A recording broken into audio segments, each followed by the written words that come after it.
Sutra Teratai yang Menakjubkan, Bab 17, Pembedaan Jasa Kebajikan.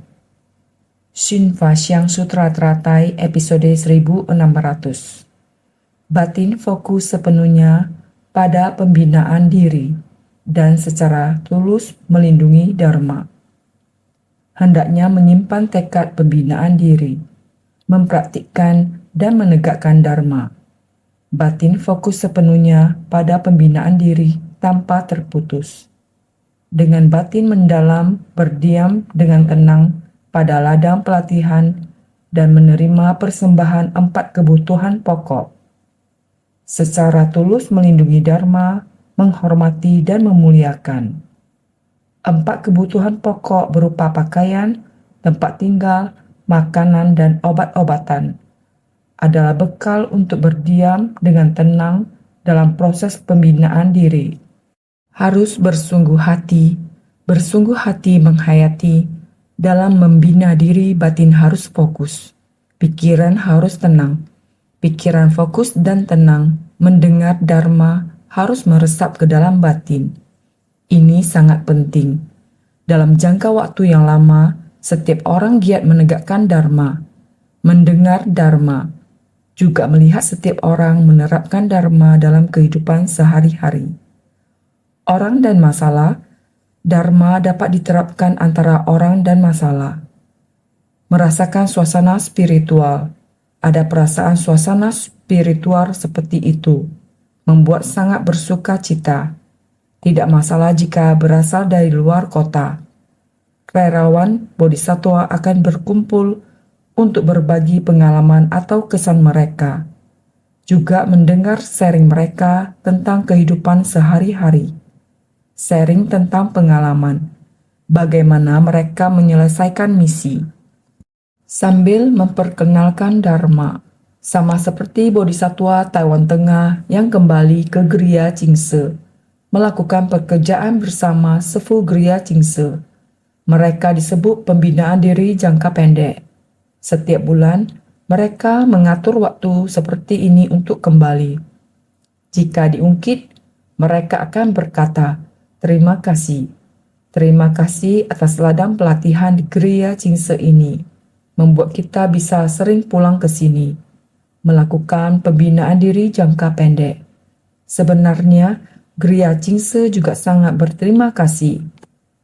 Berterima kasih kepada sekelompok bodhisattva ini yang mempunyai niat pulang untuk melindungi Dharma dan memahami bahwa setiap orang yang ada di Gria Jingse menjalani kehidupan yang sangat sulit. Dengan kembali mereka dapat membantu mengembangkan kekuatan fisik mereka untuk bersumbangsi dan melindungi Dharma. Semua orang mengerjakan tugas bersama di luar. Sebelum mereka pulang, mereka berkumpul bersama dengan suhu yang di Jingse, minum secangkir air kebijaksanaan. Semua kumpul bersama untuk berbagi kesan batin mereka. Bagaimana mereka bekerja di ladang beberapa hari ini. Mereka mencabut rumput di ladang. Di sana ada banyak batu. Bagaimana mereka mengambil batu-batunya. Ada beberapa batu terkubur lebih dalam. Berhubung mereka ingin mengambil batu-batunya, meskipun batu-batu itu terkubur di dalam tanah, mereka juga harus memakai cangkul untuk mengangkat batu tersebut, bahkan menggali dengan cangkul, dan suara yang timbul ketika cangkul mengenai batu. Mereka juga memiliki Dharma yang dapat dibagikan. Setiap kali mereka pulang, pada saat sebelum keberangkatan mereka, saya sangat bersuka cita. Sekelompok bodhisattva lagi. Aturan hukum alam dari alam semesta. Mereka menghadapinya. Mereka bersumbangsi untuknya. Setelah mereka bekerja keras di sana terhadap rerumputan, biji-bijian, barang-barang yang akan dipanen, mereka semua memiliki kesan batin yang dapat dibagikan kepada orang lain. Benar saja, setelah duduk, beberapa jam lewat tanpa terasa lama karena mereka bersuka cita. Mereka sering menyebut bahwa saat mereka bekerja, semuanya adalah Dharma dan mereka bersuka cita. bersukacita dalam Dharma, bukan hanya sekedar sukacita saja. Saat mereka bekerja, meskipun usaha mereka sangat keras, tetapi ketika Master berbagi satu kata kepada mereka, mereka memperoleh wawasan luas untuk diterapkan dalam kehidupan mereka. Ini sama saja pergi ke ladang, mencuci selimut dan menjemurnya. Juga demikian, seperti cuaca sangat panas. Mereka pulang, kebetulan bertemu saat menjemur selimut. Para sepuh memberitahu mereka, "Kemari, Bodhisattva, kami sekarang sedang membawa selimut, mau lewat jembatan Tumimbal Lahir." Mereka berkata, di Kriya Cingse mana ada jembatan Tumimbal Lahir? Ikutin saya sudah benar." Dengan begitu selimut dibawa keluar. Setumpuk selimut dibawa keluar. Dari atas atap bangunan yang satu akan dibawa ke atap bangunan yang lain.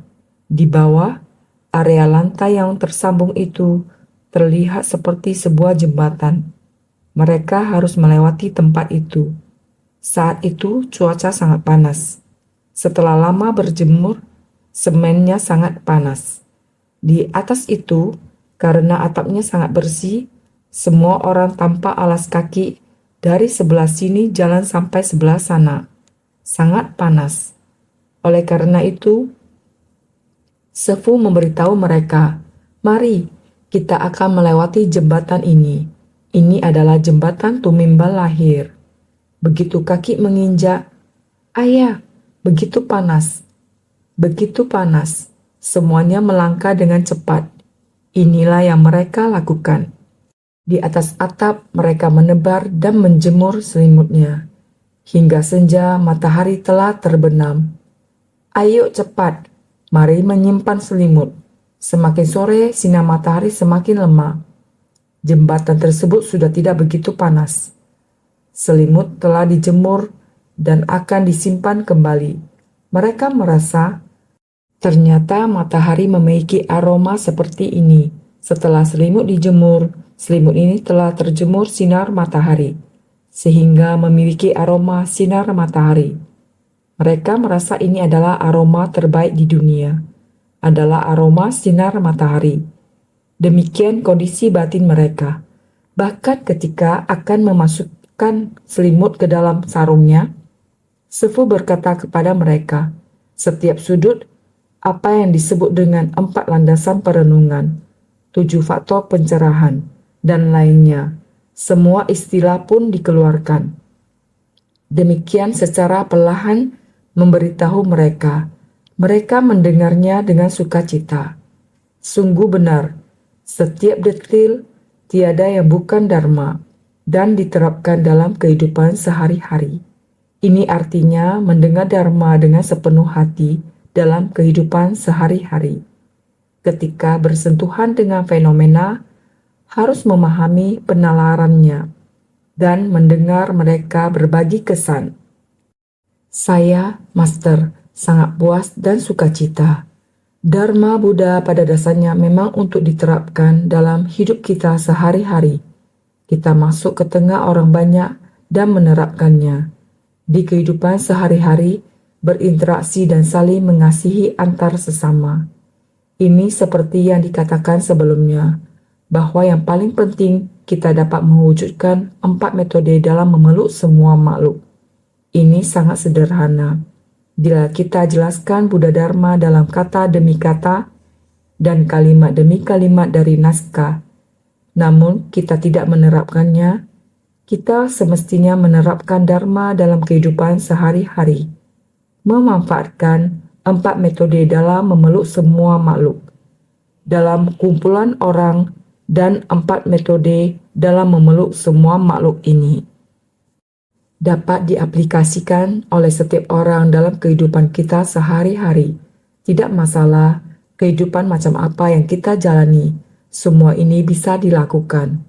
Berdana, berbuat baik, berkata baik, dan dapat bekerja sama dengan baik. Bukankah ini adalah untuk menghadapi orang dan persoalan? Tiada sedetik pun bisa lepas dari kehidupan kita. Di saat kita menjalin jodoh baik antar sesama, kita sudah melatih diri dan pikiran kita untuk berinteraksi dengan orang lain dan menangani persoalan. Bukankah ini pelatihan diri yang paling baik? Dengan 4 kebajikan ini diterapkan di tengah orang banyak. Bila kita menerapkannya secara memadai, saat kita memeriksa diri kita sendiri, meneliti diri sendiri, kita semestinya tidak punya banyak kekurangan lagi. Asalkan kita senantiasa dapat menerapkan 4 metode dalam memeluk semua makhluk. Ini adalah yang paling mendasar dan paling mudah diingat, yakni di dalam dunia manusia, baik di daratan maupun di atas atap, semua orang mendapatkan maha sukacita yang jauh disinari terik matahari, sangat panas, ditiup angin dan diguyur hujan. Semua orang masih mendapatkan maha sukacita. Dalam batin ada dharma. Bagaimana kondisinya tempat kita berada? Kita berada dalam tanpa wujud dari kesabaran dharma. Kesabaran dharma kita jika ingin duduk di sini menjelaskan kepada semua orang adalah sangat rumit. Semakin masuk semakin dalam, semakin mendengar semakin bingung. Namun dalam kebiasaan sehari-hari kita praktikkan, pokoknya lakukan saja. Kesabaran kehidupan dan kesabaran dharma. Hanya membahas satu kata, kesabaran saja, sudah sangat sulit. Ingin memahaminya lebih sulit lagi. Tetapi jika kita dengan sangat sederhana seperti bertemu dengan sesuatu masalah, itu bukanlah sesuatu yang diciptakan manusia. Kondisi iklim alam dan hukum alam bukanlah buatan manusia, namun manusia kesulitan dan menderita dibuatnya. Mampukah di masa mendatang terus melakukan dengan baik-baik, tanpa adanya pikiran yang bergejolak? Kesabaran dharma yang begitu alami, makanya melatih diri itu sulit.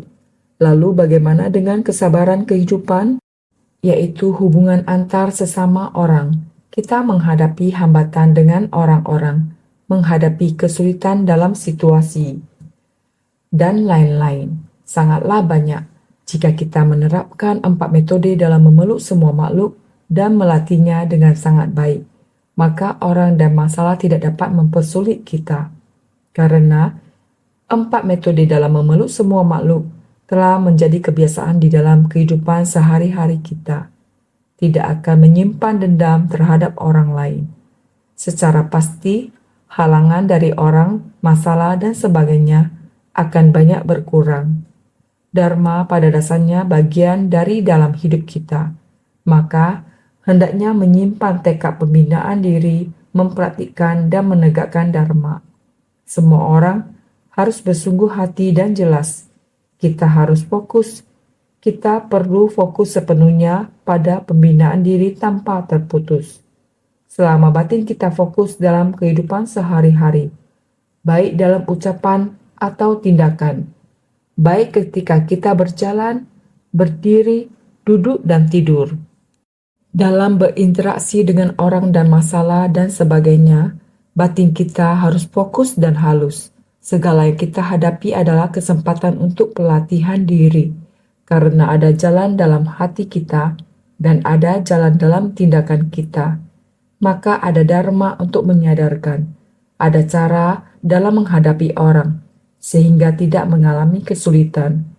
Kita harus dengan batin mendalam, berdiam dengan tenang pada ladang pelatihan. Di mana-mana juga ada ladang pelatihan. Sutra yang kita baca baru-baru ini, Sutra Teratai adalah keseluruhan tubuh Buddha. Tidak perlu mendirikan stupa, tidak perlu membangun biara untuk sangha. Selama kita dengan batin mendalam, berdiam dengan tenang pada ladang pelatihan, batin kita berada dalam dharma, maka ini adalah ladang pelatihan kita. Ini adalah ladang pelatihan terbaik bagi batin kita. Jadi menerima persembahan 4 kebutuhan pokok kehidupan sehari-hari kita adalah demikian berlalu. Apakah ada kesulitan? Sedikit kesulitan pun tidak ada. Dan juga keluarga kita sangat besar. Satu keluarga besar di dunia, kita sendiri dapat hidup mandiri. 4 kebutuhan pokok tidaklah sulit.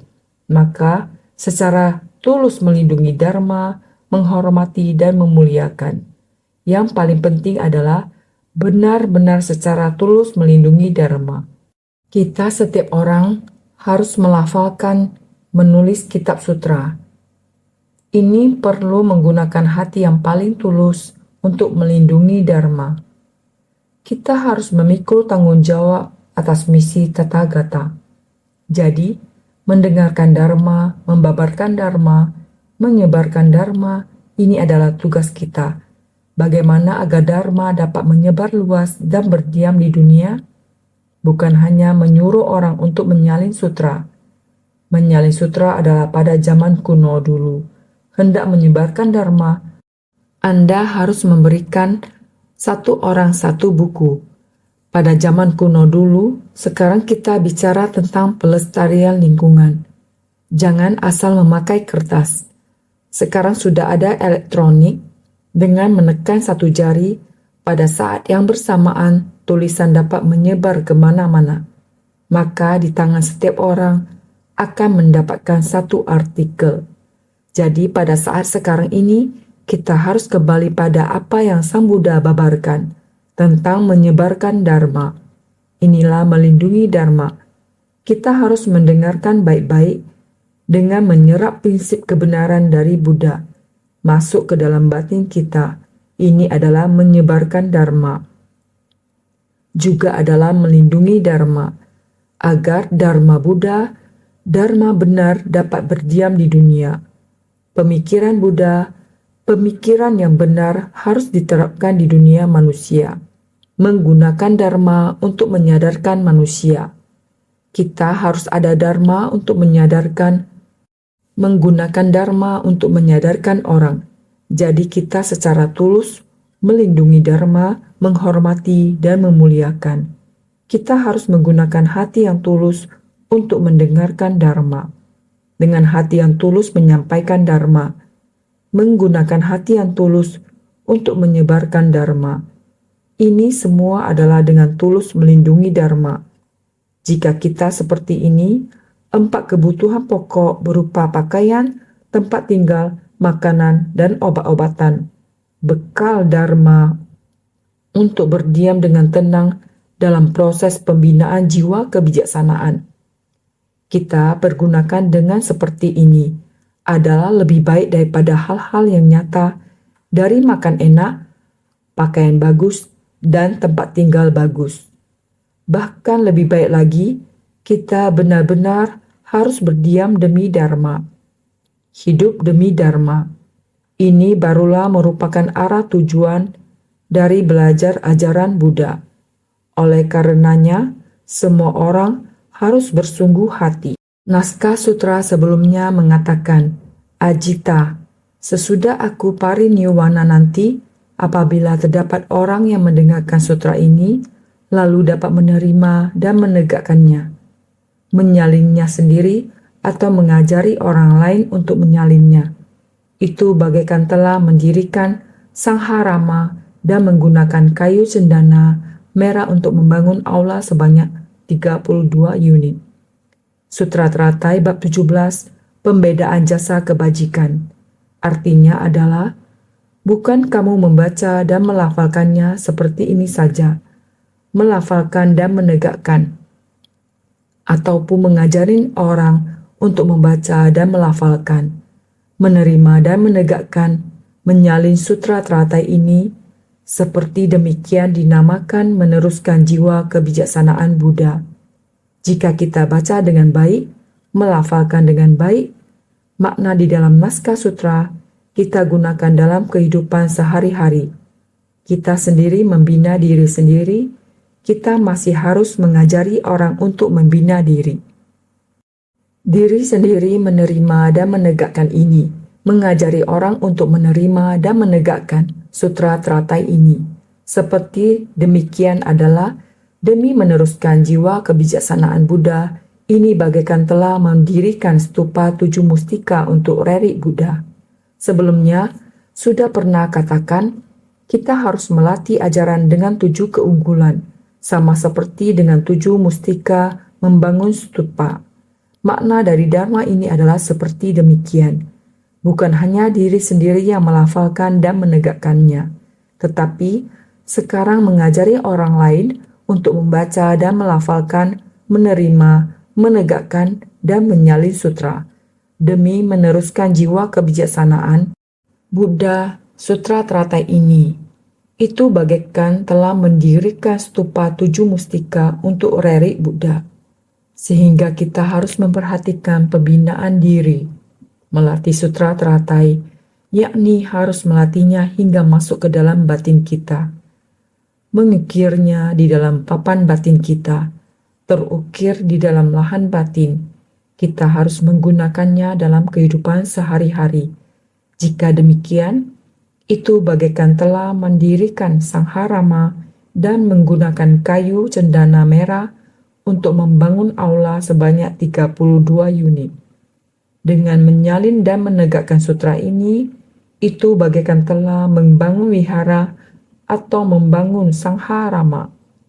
Laksana bagaikan membaca dan melafalkan sutra, membabarkannya untuk orang lain, atau mengajarkan orang lain untuk menulisnya.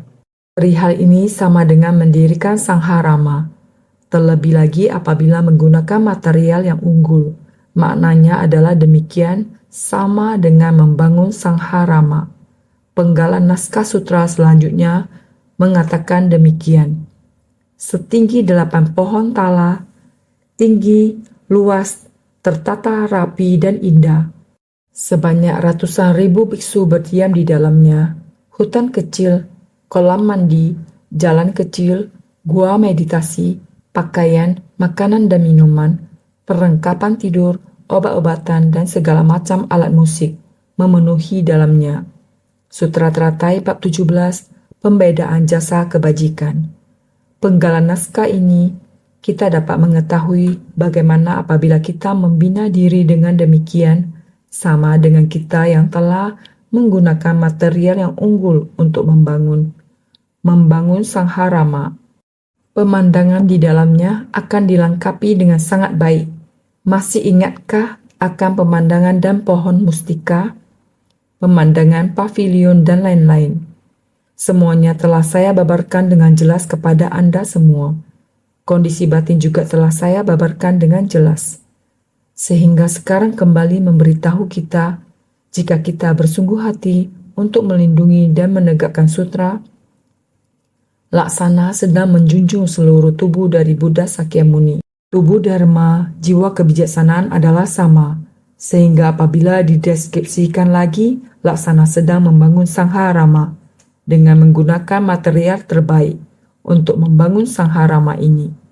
Setinggi 8 pohon tala, merujuk pada pohon palem dengan batang sekeras besi, tegak dan tinggi. Jadi untuk menggambarkan sangat tingginya suatu benda disebutkan setinggi 8 pohon tala. 8 melambangkan jalan mulia beruas 8. Pohon ini disebut pohon palem. Batangnya sangat kuat, keras dan kokoh. Pohon yang sangat kokoh ini tegak dan tinggi. Di masa Buddha apabila ingin mendeskripsikan sesuatu yang tinggi, orang-orang akan memakai 8 pohon tala untuk mendeskripsikannya. Karena pohon ini tingginya sekitar 7-9 meter, sehingga ini melambangkan jalan mulia beruas 8, pandangan benar, pikiran benar, dan lain sebagainya. Oleh karena itu, kita menggunakan hal-hal suatu wujud sebagai perumpamaan dari Dharma. Oleh karena itu, pohon ini tinggi, luas, tertata rapi dan indah. Artinya pohon ini sangat tinggi. Apabila pohon tinggi, maka akarnya akan luas, dan batang pohonnya pun kokoh atau besar. Tinggi, luas, tertata rapi dan indah. Pohon ini berdiri di antara langit dan bumi, tercipta secara alamiah. Pohon ini berdiri tinggi dan membentang luas, sama seperti alam semesta. Bentuknya agung, tiada yang tidak dimilikinya. Tinggi, luas, tertata rapi dan indah. Setiap pohon tumbuh dengan tegak dan tinggi. Pohon ini berdiri di antara langit dan bumi, tercipta secara alamiah. Setiap pohon yang tumbuh di hutan ini, semua pohon tumbuh di antara langit dan bumi. Semuanya benih bertemu dengan tanah, langit dan bumi, dan segala cuaca yang ada di bumi berperan dalam pertumbuhan pohon ini. Oleh karena itu, tanah, air, api, dan angin, 4 elemen yang menciptakan segala sesuatu yang tumbuh. Salah satunya adalah termasuk pohon. Sehingga ini adalah tercipta secara alami. Pohon besar di antara langit dan bumi ini. Oleh karena itu, semua pohon ini tegak dan tinggi, terutama pohon ini tinggi. Oleh karena itu, sama seperti alam semesta, bentuknya agung. Satu persatu pohon tumbuh tegak di hutan yang luas. Ketika kita berdiri di bawah pohon dan melihat ke atas, pohon ini seperti menyatu dengan langit. Pemandangan ini sangat agung, tiada yang tidak dimilikinya. Sangat agung. Oleh karena itu, sebanyak ratusan ribu biksu berdiam di dalamnya. Norma bagi hakikat diri yang tercerahkan dinamakan Dharma. Ajaran Buddha adalah tidak mendua. Orang-orang yang bersatu secara harmonis dinamakan Sangha. Ketika ratusan ribu perhatian benar terhimpun pada satu tubuh, dinamakan berdiam. Dengan cara ini, kami telah membangun Sangharama yang sangat mega. Dengan pemandangan yang begitu indah, dibangun di sekitar mereka, dan banyak sekali biksu, ratusan dan ribuan berada di tempat itu. Ini mewakili norma bagi hakikat diri yang tercerahkan. Ini disebut Dharma. Ini adalah Dharma. Setiap hati biksu mengandung Dharma. Sama seperti kita, setelah mendengarkan Dharma sekian lama, masing-masing memiliki Dharma di hati kita. Ketika kita menyatukan masalah dan prinsip, ketika kita menghadapi situasi tertentu, kita bisa menggambarkan Dharma melalui hal-hal ini, sehingga kita bisa mengembalikan masalah ini ke Dharma. Dengan Dharma di dunia, kita memiliki disiplin dari sikap diri yang terbangun. Disiplin ini adalah Dharma. Ini adalah Dharma. Ajaran Buddha adalah tidak mendua. Dhamma Buddha juga sama, setiap orang memiliki Dhamma di dalam batin. Setiap orang memiliki sifat seorang biksu dalam dirinya. Ini adalah hukum alam, sesuatu yang sangat alami. Oleh karena itu, ajaran Buddha adalah tidak mendua. Begitulah adanya. Ketika orang-orang bersatu dalam harmoni, itulah Sangha. Di tempat pelatihan diri, semua orang dapat hidup dalam harmoni. Sehingga harmoni adalah tempat pelatihan diri. Ketika ratusan ribu perhatian benar terhimpun pada satu tubuh, dinamakan berdiam. Dengan kata lain, selama terdapat orang banyak, maka di sana harus terdapat Dharma. Dengan adanya Dharma, hati manusia dapat bersatu dalam harmoni. Hal ini bukan hanya merujuk pada biksu, melainkan juga untuk semua orang yang mempelajari Dhamma Buddha. Ajaran Buddha adalah tidak mendua. Ini bukan berarti hanya para biksu yang memilikinya, tetapi semua orang yang menerima Dhamma juga memilikinya.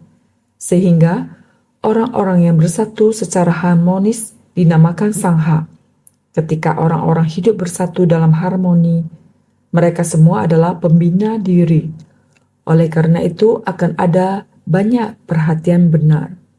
Karena setiap orang memiliki perhatian benar di dalam batin mereka, terhimpun pada satu tubuh. Semua perhatian benar dan Dhamma benar, semuanya berada di dalam batin kita, sehingga dinamakan berdiam. Semua Dhamma ini berada di dalam batin kita. Seperti itu berdiam di dalam batin. Oleh karena itu kita harus lebih menghargainya. Dharma telah terserap ke dalam batin kita. Kita harus lebih bersuka cita. Jadi, hutan kecil, kolam mandi, jalan kecil, gua meditasi, hutan kecil merujuk pada hutan dari 7 faktor pencerahan. Sapta Bodhi Angga melambangkan penyerapan dan penegakan. Kolam mandi melambangkan pembebasan, vimukti. Sila dinamakan sebagai kolam, di mana para suciwan mandi. Seharian mengitari aturan kedisiplinan dinamakan jalan kecil. Mahapariniwana adalah gua meditasi. Meski bergerak tetapi tetap tenang selamanya. Di taman ini antara surga dan bumi, Sang Harama telah dibangun. Ada aturan-aturan di tempat ini. Jadi, sudah terdapat tempat pelatihan yang agung di sana. Ini berarti bahwa taman memiliki 7 cabang dari pencerahan. Kita harus membicarakan jalan mulia beruas 8. 7 faktor pencerahan. 37 faktor pendukung menuju pencerahan. Semua dapat ditemukan di kehidupan sehari-hari kita, yakni Dharma, tidak terpisahkan dari Dharma, di antara 37 faktor pendukung menuju pencerahan. 7 faktor pencerahan. Hutan dari 7 faktor pencerahan, Sapta Bodhi Angga, melambangkan penyerapan dan penegakan. Jika dapat mempraktikkan 37 faktor pendukung menuju pencerahan, ini setara dengan menggunakan dharma dan kebijaksanaan. Kita telah membangun praktik tubuh kita. Kita telah membangun sebuah biara, tidak hanya sebuah bangunan nyata, tetapi bangunan spiritual. Dalam diri setiap orang terdapat stupa di puncak burung nasar. Bangunan biara di lahan pelatihan itu berada di sekitar stupa di puncak burung nasar. Jadi kita harus sepenuh hati. Ini melambangkan penyerapan dan penegakan. Kolam mandi adalah melambangkan pembebasan vimukti. Badan dan pikiran kita sangat tercemar, tetapi Dharma seperti air.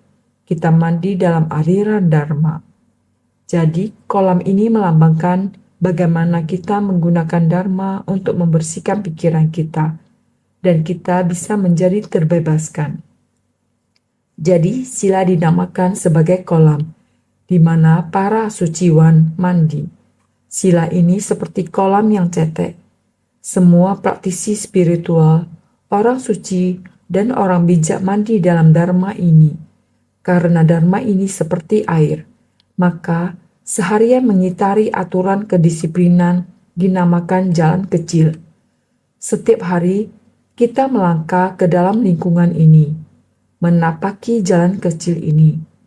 Terlebih lagi, kita adalah Mahapariniwana, adalah goa meditasi. Mahapariniwana sangatlah tenang, dengan ketenangan dan kejernihan. Pikiran kita setiap saat ada di dalam samadhi. Meski bergerak tetapi tetap tenang selamanya. Walaupun di dalam hidup keseharian kita bergerak seperti ini, tetapi seiring pergerakan ini, pikiran kita tetap tenang, karena kita fokus dalam jalan ini. Walaupun hidup memerlukan pergerakan, tetapi pikiran kita tetap tenang. Ini adalah keadaan batin dalam kondisi hening dan jernih. Jadi, pakaian, makanan dan minuman, perlengkapan, tidur, obat-obatan. Ini adalah 4 persembahan. Pakaian, makanan dan minuman, perlengkapan tidur, obat-obatan. Kelembutan dan kesabaran dinamakan pakaian. Kegembiraan dalam meditasi dan sukacita dalam Dharma dinamakan makanan dan minuman. Singgasana, kekosongan dari segala fenomena dinamakan perlengkapan tidur. Mengobatin penyakit batin dinamakan obat-obatan. Pakaian, makanan dan minuman ataupun obat-obatan merupakan benda yang kita jumpai di keseharian. Kelembutan dan kesabaran dinamakan pakaian. Masih ingatkah memasuki kediaman dari Tathagata, mengenakan jubah Tathagata, kelembutan dan kesabaran sebagai jubah? Saatnya kita akan memasuki kediaman dari Tathagata, karena kita akan memasuki pengetahuan dan pandangan Buddha. Saat ini kita telah mulai memasuki pengetahuan dan pandangan Buddha.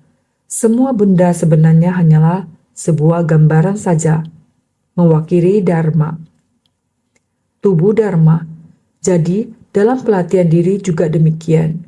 Baik itu pakaian, makanan dan minuman, perlengkapan tidur, obat-obatan dan lainnya. Semua ini merupakan bagian dari kehidupan seharian kita.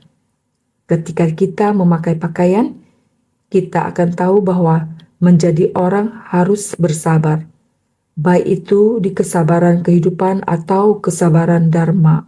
Terhadap manusia dan benda, apakah menghambat? Manusia dan benda apakah merintangi? Atau kondisi alam yang merintangi?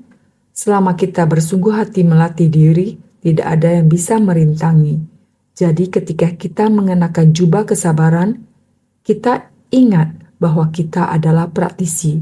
Ketika kita berinteraksi dengan orang-orang dan berbagai hal, kalau kita bisa mempraktikkan 4 metode dalam memeluk semua makhluk, tidak akan ada yang bisa merintangi kita. Pelatihan diri pada dasarnya perlu upaya keras dan keteguhan.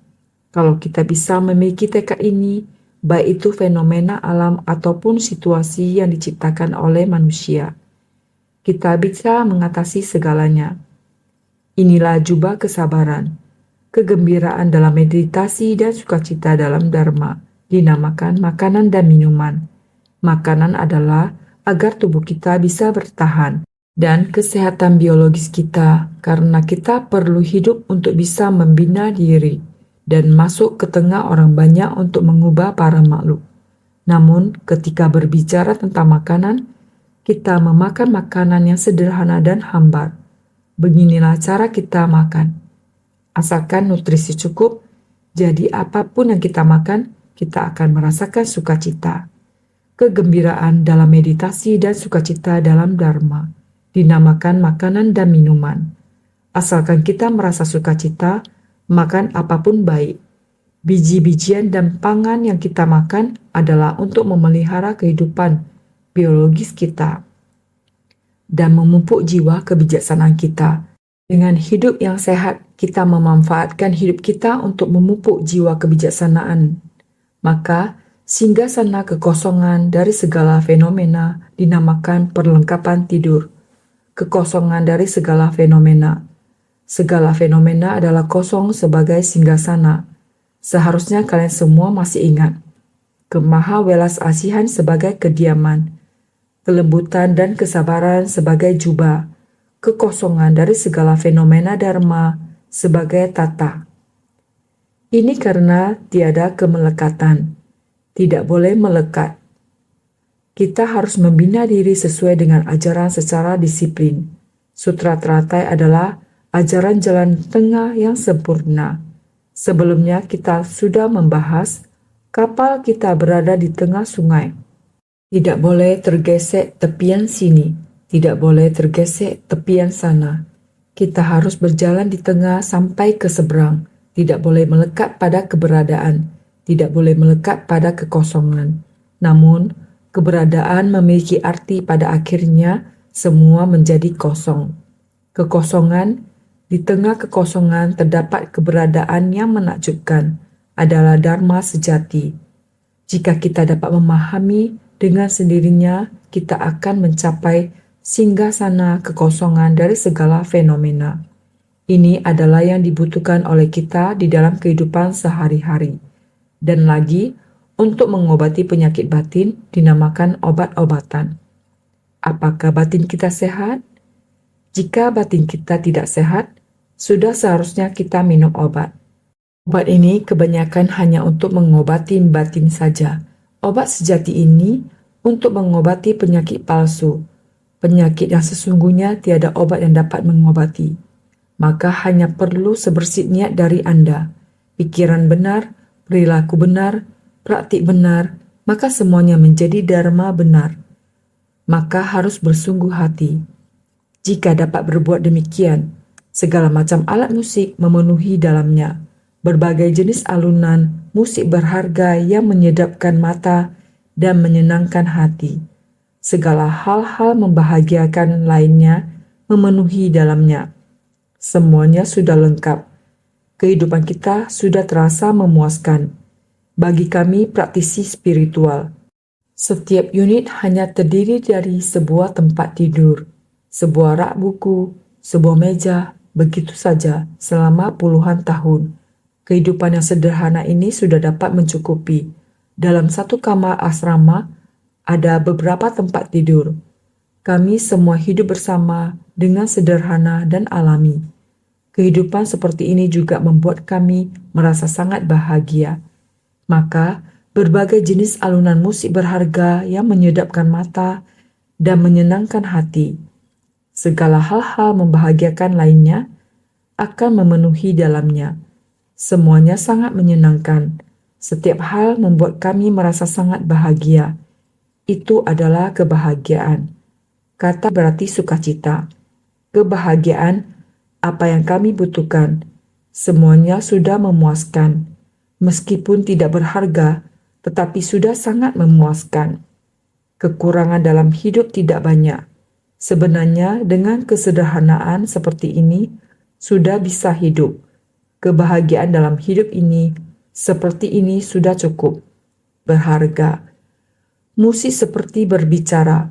Sewaktu kita berbicara, juga ada nada tinggi dan rendah, mencakup 8 nada, sehingga kita mendengar orang berbicara. Kita berbicara dan didengar oleh orang lain. Saling berbicara satu sama lain dan sebagainya. Semuanya adalah pusaka. Semuanya adalah musik. Sehingga mendengarnya sangat bersuka cita. Mendengar masuk ke dalam pendengaran. Sukacita dalam batin kita. Saling berbagi kesan ini. Kita saling berbagi kesan. Segala hal-hal membahagiakan lainnya memenuhi dalamnya. Banyak hal yang menggembirakan tercakup di dalamnya. Bila demikian, kita dalam kehidupan sehari-hari sangat bahagia. Apalagi yang kurang dalam kehidupan kita, sangat berpuas diri, sehingga yang mendengarnya bagaimana? Yang pembicara sangat bahagia. Semuanya mandi dalam aliran Dharma. Dharma, seperti mandi. Batin jasmani sangat bahagia. Batin kita jangan diikat oleh materi. Kita harus hendaknya menyimpan tekad pembinaan diri, mempraktikkan dan menegakkan dharma. Kita juga harus batin fokus sepenuhnya pada pembinaan diri. Batin tidak boleh kacau. Bila dapat demikian, dengan batin mendalam berdiam dengan tenang pada ladang pelatihan, apa yang masih kurang lagi untuk kita? Setiap hal sangat puas, sangat berkecukupan. Sutra ini adalah seluruh raga Buddha, tubuh Dharma Buddha, menjunjung di atas kepala kita.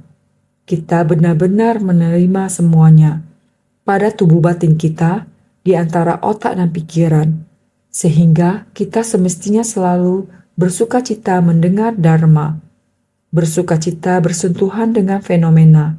Demikian kita mendengar Dharma, merealisasikan pada keseharian, bersentuhan dengan fenomena dan memahami penalarannya.